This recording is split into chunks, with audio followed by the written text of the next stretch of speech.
Hai, saya Amira, embryologist di Metro IVF Melaka.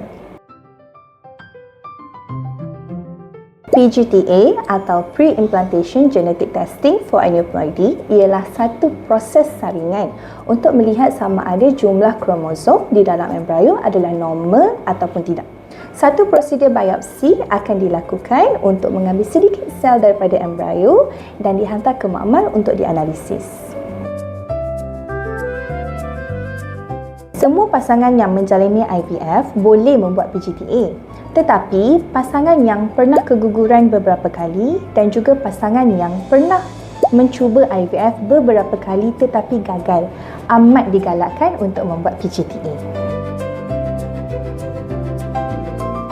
Ya, memang boleh tahu jantina bayi melalui PGTA, tetapi itu bukanlah tujuan utama untuk membuat PGTA. Tujuan utama PGTA ialah untuk melihat sama ada jumlah kromosom itu normal ataupun tidak. Ya, PGTA selamat untuk embrio.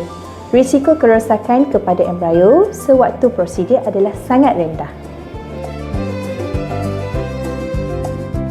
Oh, tak lama pun. Kebiasaannya di Metro IVF Melaka, ianya mengambil masa lebih kurang 4 ke 6 minggu sahaja. Ya, betul.